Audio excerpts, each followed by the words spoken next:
एक professional chef कैसे बने। मैंने तो होटल मैनेजमेंट नहीं किया है, मैं एक प्रोफेशनल शेफ कैसे बन सकता हूँ। कुलिनरी करियर में सक्सेस होने के लिए मुझे क्या करना होगा।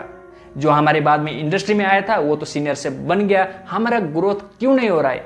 अगर आपके दिमाग में भी ये सब चलता है तो वीडियो स्किप मत कीजिए, ये वीडियो आपके लिए है। नमस्कार दोस्तों, कैसे हो आप लोग। मैं हूं सिफराम, स्वागत है आपको हमारे चैनल पर। एज यू नो, इस वीडियो में हम बात करेंगे प्रोफेशनल शेफ कैसे बने, जहां मैं एक्सप्लेन करूंगा हम प्रोफेशनल शेफ कैसे बन सकते हैं और उसके लिए हमें क्या करना चाहिए। तो चलिए शुरू करते हैं।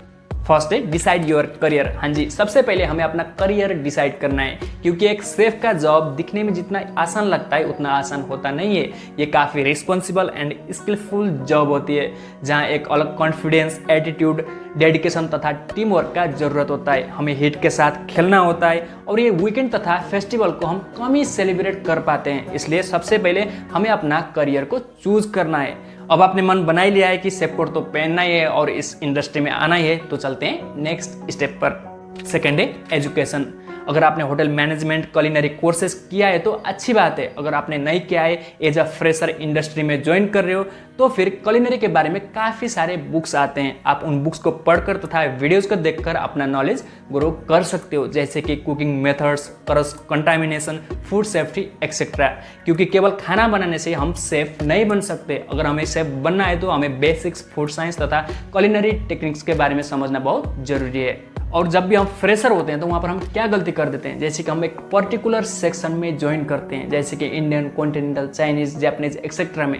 और हमें वहाँ पर क्या लगता है, जैसे कि मैं तो एक कॉन्टी शेफ हूँ, मैं इंडियन में जाकर काम क्यों करूँ, मैं एक चाइनीज शेफ हूँ, मैं तंदूर में जाकर रोटी क्यों लगाऊँ। बट ये गलती हमें बाद में रियलाइज होता है जब हम सीनियर पोस्ट पर चले जाते हैं, जहाँ की सभी खानों का नॉलेज होना जरूरी होता है। इसलिए अगर आपके पास भी टाइम रहता है कि दूसरे डिपार्टमेंट में जाकर काम करने का, तो करो, जिससे हमारा बेस स्ट्रॉन्ग होता है। ओके, नंबर थर्ड है डेवलप योर स्किल। हाँ जी, अब हम काम भी सीख रहे हैं, हमारा बेस भी स्ट्रॉन्ग है। अब हमें क्या करना है, अपनी स्किल्स को डेवलप करना है।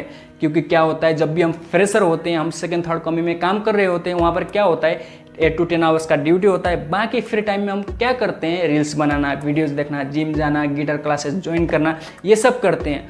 और जब भी हम सीनियर से बन जाते हैं, सीनियर पोस्ट पर चले जाते हैं, तो वहाँ पर हमें क्या रियलाइज होता है, उस समय पर हम कंप्यूटर सीख सकते थे। जैसे कि आज हमें menu planning, menu designing, food cost, inventory management, duty roster जैसे ऑफिशियल काम के लिए कितना आसान होता। हम उस समय पर लैंग्वेज सीख सकते थे, जिससे कि हम गेस्ट तथा किसी से भी सही से कॉन्फिडेंटली बात कर सकते थे, अपने आप को और अपने मेन्यूज़ को सही से एक्सप्लेन कर सकते थे। ये सब हमें बाद में रियलाइज होता है। इसलिए जब भी आप करियर स्टार्ट कर रहे हो, आपका जब भी स्टार्टिंग पॉइंट है, वो समय में जो भी आपका फ्री टाइम होता है ना, उसको ऐसी जगह पर लगाओ जिससे कि आपको लाइफ टाइम बेनिफिट मिले। क्योंकि हम जिम, गिटार क्लासेस कुछ समय बाद भी ज्वाइन कर सकते हैं।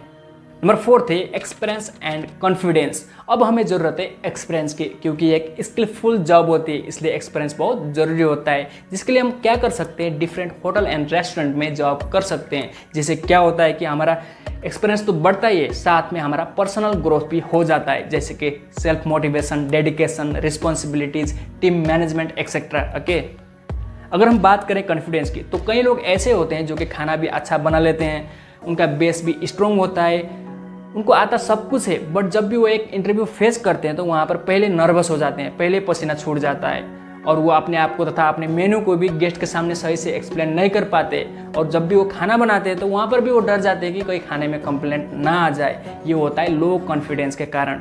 अब इसके लिए हम क्या कर सकते हैं, हम इंटरव्यूज फेस कर सकते हैं। आप बार बार जॉब चेंज मत करो, बट जब भी आपके पास कोई न्यू वैकेंसी आता है, आपका नियर बाई है, आप फ्री हो, आप जा सकते हो, तो इंटरव्यू में जरूर जाओ। जिससे क्या होता है कि आपका कॉन्फिडेंस तो बढ़ता ही है और साथ में आपका जो कमजोरी होता है, जो आपका वीकनेस होता है, वो भी आपको दिख जाता है और बाद में आप उसी हिसाब से अपने आप को प्रिपेयर कर सकते हो। और जब भी आपके पास फ्री टाइम होता है, जैसे कि आपका वीकली ऑफ होता है, वो समय में आप ओडीसी ज्वाइन कर सकते हो। अब आप सोचोगे क्यों, क्योंकि क्या होता है, होटल और रेस्टोरेंट में हम साल 6 महीने तक एक ही मेनू में काम करते हैं, वो भी एक ही जगह पर। बट कैटरिंग में क्या होता है, हर दिन न्यू पैलेस, न्यू मेनू, न्यू टीम के साथ में हम काम करते हैं। और साथ में जो हम वहाँ पर लाइव में फूड प्रिपेयर करके गेस्ट को खिलाते हैं, सर्व करते हैं और उनको उस खाने के बारे में एक्सप्लेन करते हैं, तो उससे हमारा कॉन्फिडेंस एक अलग लेवल पर चला जाता है। ओके, नंबर 5 है कीप लर्निंग। ये जो हमारा लर्निंग प्रोसेस होता है ना, कभी खत्म ही नहीं होता। आप लोगों को लगता है कि ये तो एक सीनियर शेफ है, इसको सब कुछ आता है, ये एक गलत फहमी है।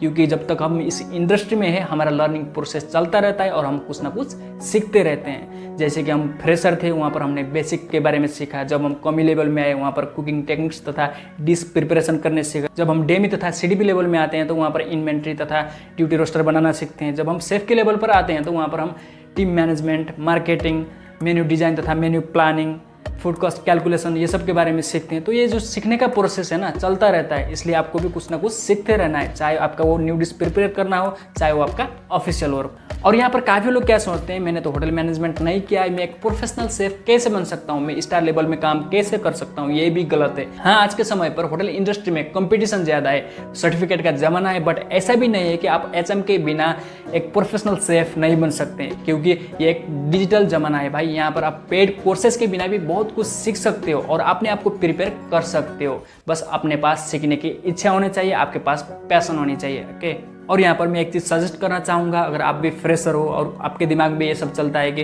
होटल मैनेजमेंट के बिना कैसे होगा, कैसे सक्सेस हो जाऊँगा, तो फिर आप डिमांडेड कुजिन को चूज़ करो। जैसे कि आज से 10-12 साल पहले क्या था, कॉन्टिनेंटल कुजिन का डिमांड ज़्यादा था, उससे पहले चाइनीज़ कुजिन का था, और आज के समय पर थाई तथा जैपनीज़ कुजिन का डिमांड ज़्यादा है। तो इसलिए आप भी डिमांडेड कुजिन को चूज़ कर सकते हो, जिसमें कि आप सक्सेस जल्दी अचीव कर सकते हो। बाकी जिस भी कुजिन को लेकर आप काम कर रहे हो, ये मैटर नहीं करता, बस आप मन लगा कर करो और कुछ ना कुछ सीखते रहो, जैसे मैं भी सीख रहा हूँ। ये था हमारा 5 गोल्डन टिप्स, जिसे आप फॉलो करके अपना करियर को एक अलग ही लेवल पर ले जा सकते हो। आई होप ये वीडियो आपके लिए हेल्पफुल रहेगा, और आपको वीडियो कैसा लगा कमेंट में जरूर लिखें, और साथ में वीडियो को like, comment, share and channel को सब्सक्राइब जरूर कीजिए। मिलते हैं अगली वीडियो में। Thank you.